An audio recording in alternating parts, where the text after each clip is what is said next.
Assalamualaikum warahmatullahi wabarakatuh. Apa kabar anak-anakku? Semoga dalam keadaan baik. Pada pertemuan kali ini, materi PPKN hari Selasa pada tanggal 18 Agustus tahun 2020 akan membawakan temanya upaya penegakan hak asasi manusia atau disingkat dengan HAM. Adapun tujuan pembelajarannya adalah satu, mengetahui upaya pemerintah dalam menegakkan HAM. Kedua, memahami proses penegakan HAM di Indonesia.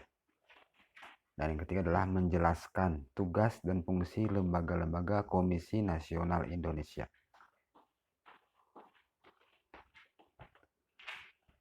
Bangsa Indonesia dalam proses penegakan HAM mengacu pada Pancasila dan Undang-Undang Dasar Negara Republik Indonesia tahun 1945.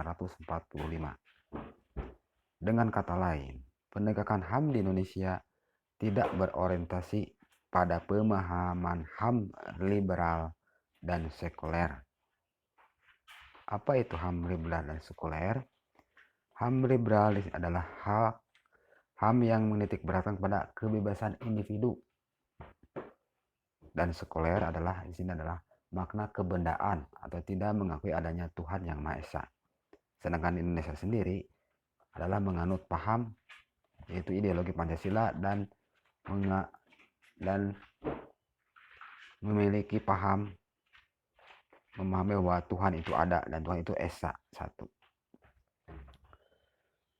Menurut Idrus Apandi dan Karim Suryadi, bahwa proses penegakan HAM di Indonesia sangat mempertimbangkan dua hal.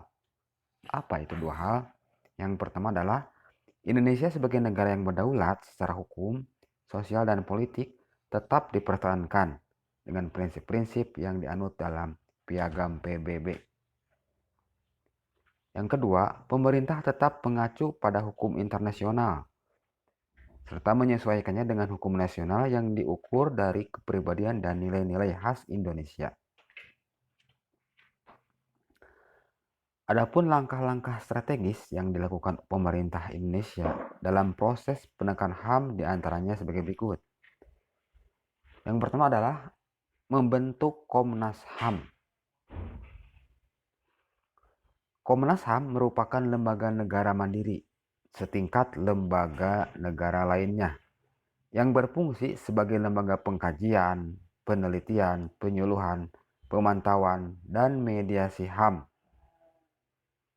Komnas HAM beranggotakan 35 orang yang dipilih oleh DPR berdasarkan usulan Komisi Nasional HAM di Indonesia dan ditetapkan oleh Presiden. Nah, di sini adalah Komnas HAM berkantor di Jakarta Pusat. Apa itu kewenangan-kewenangan Komnas HAM? Yang pertama adalah melakukan perdamaian pada kedua belah pihak yang bermasalah. Yang kedua, menyelesaikan masalah secara konsultasi maupun negosiasi. Yang ketiga, menyampaikan rekomendasi atas suatu kasus pelanggaran HAM kepada pemerintah dan DPR untuk ditindaklanjuti. Dan yang keempat adalah memberi saran kepada pihak yang bersalah untuk menyelesaikannya di pengadilan. Dan yang kedua adalah membentuk instrumen HAM.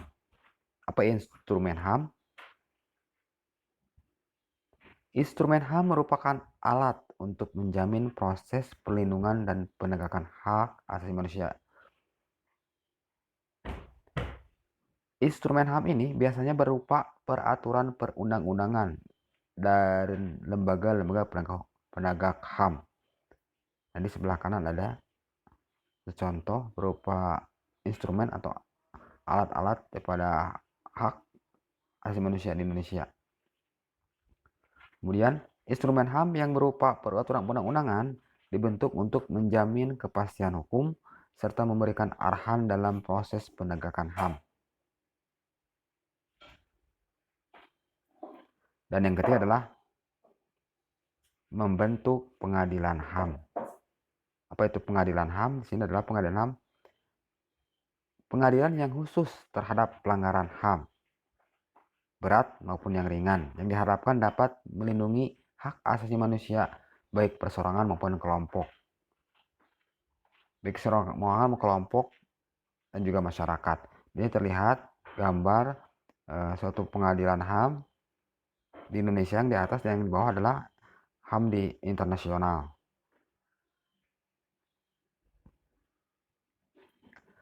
Nah, sekarang upaya penanganan kasus pelanggaran hak asasi manusia.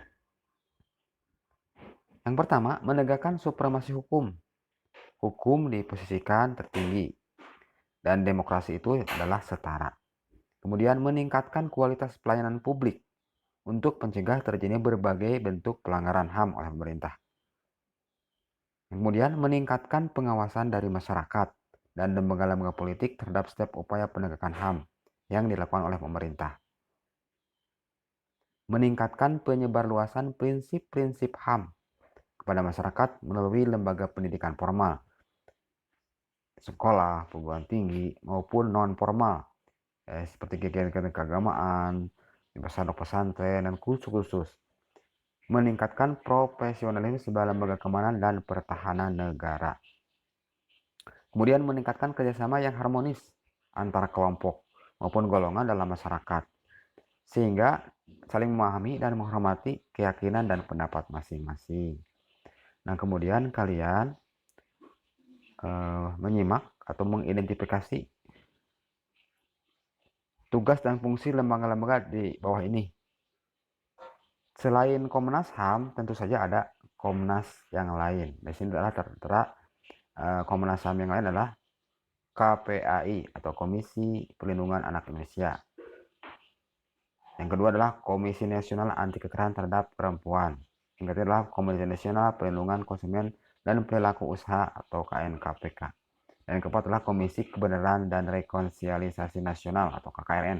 Nah, kalian adalah tugasnya mengisi daripada tugas dan fungsi lembaga-lembaga tersebut serta fungsinya.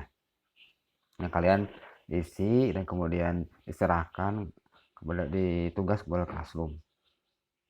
Sedangkan yang B-nya adalah setelah kalian menganalisis kasus pelanggaran HAM yang mengaitkan dengan Pancasila, tentunya kalian semakin meyakini bahwa pentingnya Pancasila untuk dijadikan dasar dalam proses penegakan HAM atau hak asasi manusia. Nah, coba sekarang renungkanlah hal-hal berikut dan berikan jawaban dengan penuh kejujuran. Yang pertama, manakah yang sering kalian dahulukan antara hak dan kewajiban? Kemudian yang kedua adalah, pernahkah kalian melalaikan kewajiban? Apabila pernah, jenis kewajiban apa yang sering kalian lakukan? Dan yang terakhir adalah, hal apa yang sudah kalian lakukan sebagai bentuk penghargaan terhadap hak asasi manusia? Nah, itu saja. Terima kasih. Semangat terus terhadap belajarnya. Semoga kalian sukses selalu. Wassalamualaikum warahmatullahi wabarakatuh.